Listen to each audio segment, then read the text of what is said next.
بسم الله الرحمن الرحیم. نن زمونږ د الفقه الميسر 46 نمبر درس دی. ان شاء الله نن به مونږ د هغه سیزونو د صفائی باره کې خبره کوو کوم سیزونو کې چې وینه چلن نه کوي، وینه پکې ګرځي نه، نو هغه سیزونه لکه اوس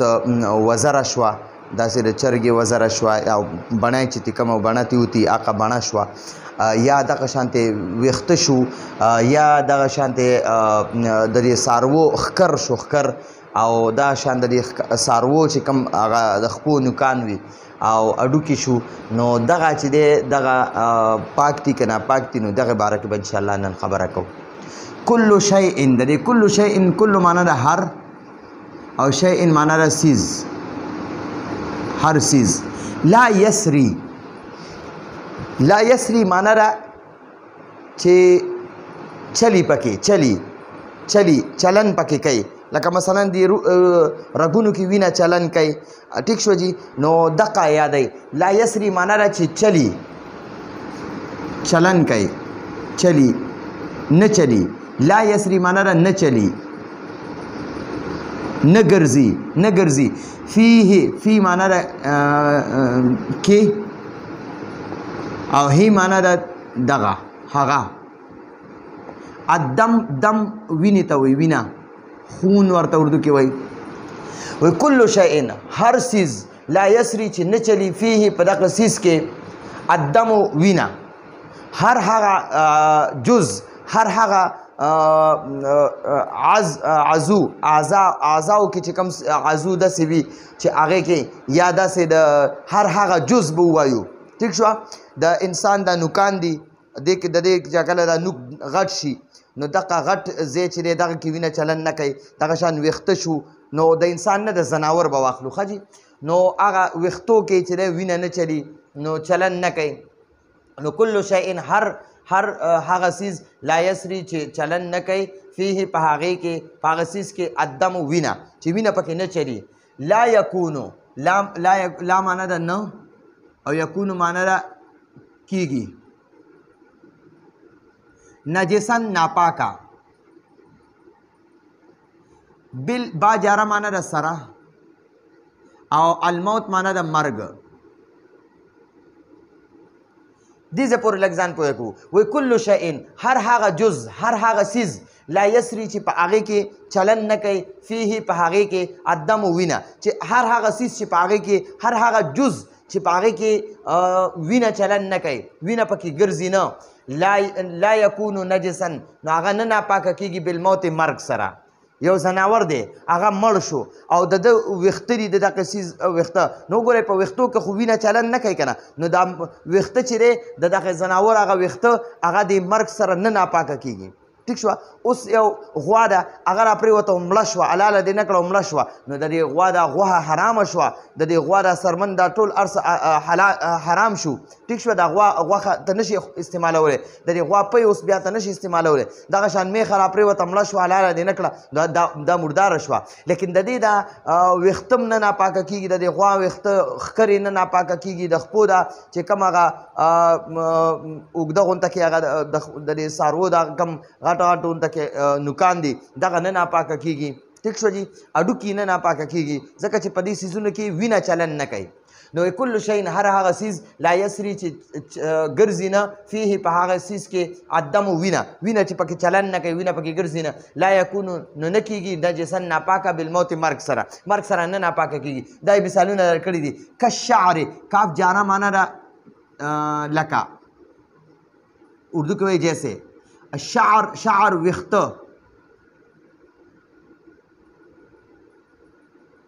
ویښته دا ویښته چې کوم دی اردو کې ورته بال وایي. والریش، و معنا ده او ریش معنا ده بڼه، دا د مرغانو دا بڼه وڼه نه وي، اردو کې ورته پر وایي، بڼه، بڼه یا وزر هم ورته ویلی شي. المقطوع، داسې وزره چې کټ شوي وي، کټ شوي، کټ شوي.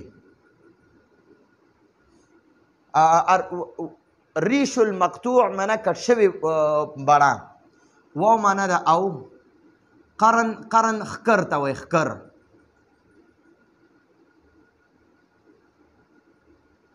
خکر د دې څاروو دا کم خکر چې وي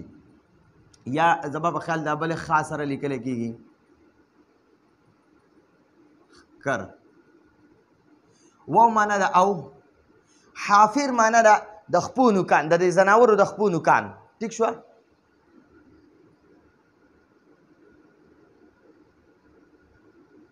د څاروو د خپو نوکان واو معنا ده او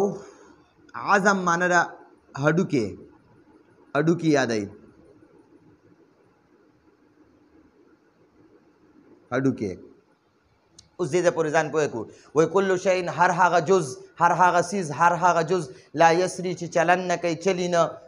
فیه په هغې کې په دغه جز کې الدم وینه چې وینه پکې چلن نه کوي لا یکونو نجسا نو نه ناپاکه کېږي بالموت مرګ سره دغه د ځناور او داسې جز دی عضو دی اعضا چې کوم ورته وایي نو هغه چې دی یا یو جز دی په هغې کې وینه چلن نه کوي او دا ځناور مړ شو نو د ده د دې مرګ سره هغه څیز نه ناپاکه کېږي لکه کشعر لکه ویښته والریش المقطوع او کټ شوي وزر ځکه ورته وایي که دا وزره دی دا بڼه دی د دې چرګې نه یا د بل یو څیز نه دی بڼه را اوښکله نو ګورئ چې دا بڼه چې راوباسي د دې هغه اخره کې سره داسې غوړوالی غونته کې وي نو بیا دا بڼه ناپاکه ده ټیک شو جي والقرن او قرن خکر ته وایي خکر د دې څاروو دا خکر چې وي والحافر حافر د دې غوا چیلۍ او ګډې او دغه شانتې د دې د خپو دا نوکان چې دي دغه ته وایي د اس وغیره نوکان چې وي هغه ته بیا د بعض خلک یا کټکۍ په هغې کې نالونه وخي نو هغه عموم شو والعظم او اډوکي نو دا د دغه ځناور د دې مړ کېدو سره دا څیزونه نه ناپاکه کېږي بلکې دا پاک وي ذالکه دغه شان دا سیزونه نه ناپاکه کېږي د دې نه ناپاکه کېدو څه مطلب دی که تا ته چېرته په د دې مطلب دا دی که تا ته ته په اوبو کې اودس کې اوبو باندې اودس کې هغه اوبو باندې په دا اوبو کې که تا ته دا ویښته پرېوتو که نه نو په ته باندې اودس کولی شي جایز دی او ریش المقطوع کټ شوي بڼه چې ده دا درته په اوبو کې پرېوته نو ته بیا هم دغه کولی شي په دغې باندې اودس جایز دی والقرن خکر درته اوبو کې پرېوتو حافر د خپو دا نوک درته اوبو کې پرېوتو اډوکې درته اوبو کې پرېوتو نو دا څیزونه د ځناور د مړه کېدو سره نه ناپاکه کېږي ځکه دې کې وینه چلن نه کوي که دغه څیزونه بیا تا ته په اوبو کې پرېوته ته په هغه اوبو باندې اودس کولی شي اوس دغه شانتې بل داسې ځناور چې د هغه په بدن کې وینه چلن نه کوي لکه ماشی شو مچۍ شوله مچ شو د دې په بدن کې وینه چلن نه کوي نو دا څیزونه که تا ته چېرته په اوبو کې پرېوځي نو ته په هغه اوبو باندې اودس کولی شي جایز ده ذالکه دغه اذا معنا ده کله چې لم معنا ده نه یکن معنا ده وی با جاره معنا ده سره هذه معنا ده دا الاشیاء معنا ده سیزونه دا سیزونه اشیاء د شی جمع ده شی یو سیز ته وایي اشیاء ډېر سیزونه دسمون څه ته وایي جي غوړ ته دسمون وایي چکناهټ ورته اردو کې وایي غوړ ورته مونږ وایو غوړ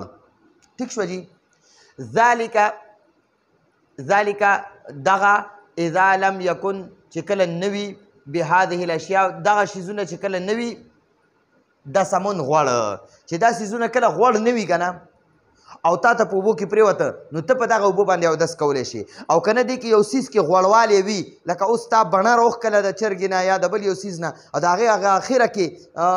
چې کوم ځای نه د غوښې نه دا کوم ځای راوتی دی په دغه کې خپل غوړوالی غونته کې وي نو که دا بڼه تا ته اوبو کې پرېوته ته په دغه باندې اودس نه شي کولی دغه شان بل ویښته وي هغه دې راوښکلو د یخ نه او هغې پسې کوم غوړوالی وي نو دغه عموم ته بیا په دغه اودس نه شي کولی که اوبو کې درته پرېوته دغه اوبه بیا ناپاکه کېږي او خکر شو د یخ نه دې راوښکلو هغه غوړوالی پکې و دغه شان د خپو دا نوک شو دا دې داسې راوښکلو چې هغې کې غوړوالی و اډوکې و هغه دې داسې راوښکو چې هغې کې غوړوالی و نو دا څیزونه که تا ته اوبو کې پرېوته نو بیا ته په هغې باندې اودس نه شي کولی نو ذالکه معنا ده دغه شیزونه درته یادوي اذا لم یکن کله چې نه وي کله چې نه و بهذه الاشیاء کله چې نه و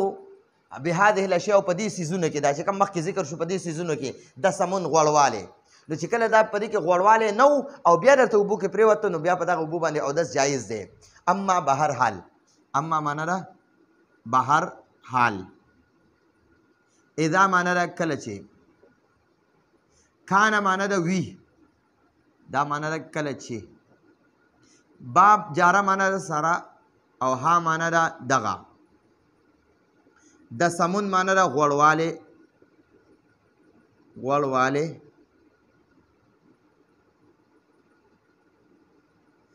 فا معنا ده نو هي معنا ده دغه هغه نجستون معنا ده ناپاکه اوس دا ورېږي وی بهر حال اذا کانا کله چې وو بها په دغه سیزونو کې د سمون غوړوالی فهیا نو دغه سیز نجستون ناپاکه دی ٹھیک شوه که چېرته په دغه سیزونو کې غوړوالی دلته یې درته وایي اذا لم یکن بهذه الاشیاء د سمون چې که چېرته په دغه سیزونو کې غوړوالی نه و چکناهټ نه و نو بیا په دغه سیزونه که تا ته په اوبو کې پرېوته نو ته په دغه باندې اودس کولی شي د اودس پې جایز دی اما اذا کان بها او که چېرته په دغه سیزونو کې وي د سمون غوړوالی فهي نجستون نو دغه سیز به بیا ناپاکه وي که غوړوالی پکې و اوبو کې درته بیا پرېوتو نو بیا دغه سیز ناپاکه دی ستا د اوبه ناپاکه شوې عصب اوس دا بله مسله واورئ عصب المیت عصب معنا ده پټه دا پټې نه وي پټې دغه پټه یادوي عصب معنا ده پټه المیت د مړ شیز د مړ زناور میت مړ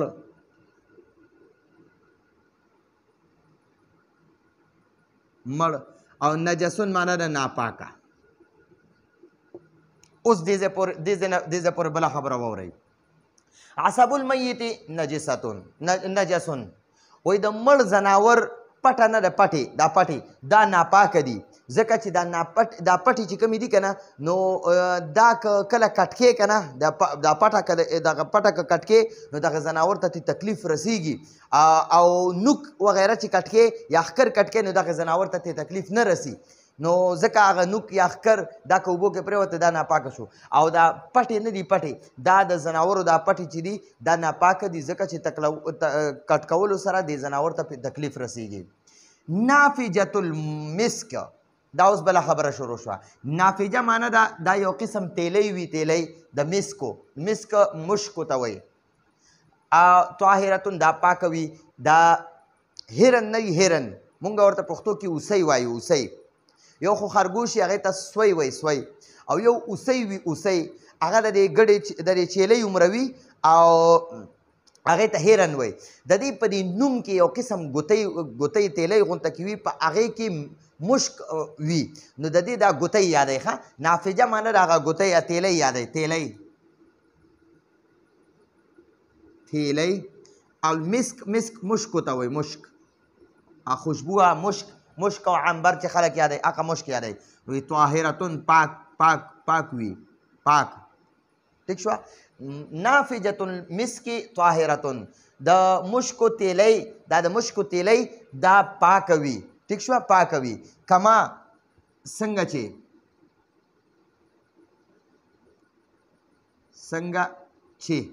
ان یقینا یا بېشک المسک مشک ته وایي څنګه چې مشک طاهرتون پاک وي پاک ٹھیک شو جی وی نافجة المسک طاهرتون وی دا د مشکو دا تیلی د مشکو تیلی پاکه ده د مشکو تیلی پاک وي کما څنګه چې ان المسک یقینا بېشک مشک طاهرتون پاک وي و اکله و معنی ده او اکل معنی ده خوړل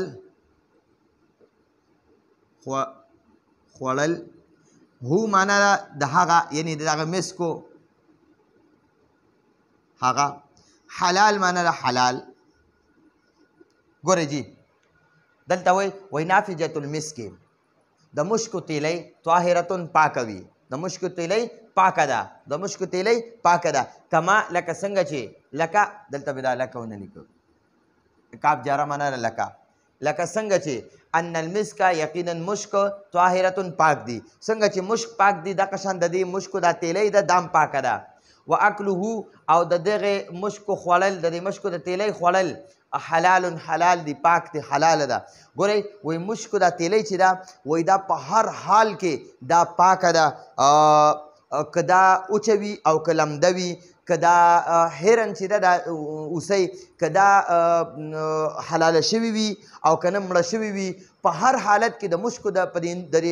دې اوسۍ په دې نوم کې د انسانانو دا نوم وي، دغه شان د دې ځناورو هم نومونه وي، د دې اوسۍ هم نوم وي، په دې نوم کې یو قسم تیلی وي، په هغه تیلی کې مشک پراته وي، نو هغه تیلی د مشکو هغه تیلی وایي پاکه ده. څنګه چې دا مشک پاک دي دغه شانتې دا تیلی هم پاکه ده، دا استعمالولی شي او د دې خوړل هم پاک دي، دا مشکو خوړل هم پاک دي او د دې تیلی خوړل هم پاک دي، ځکه چې دا پاک سیز دی. نو دا زموږ د نن ورځې درس و، راتلونکي درس پورې اجازت غواړو. هذا هو المرام والله اعلم بحقیقة الکلام.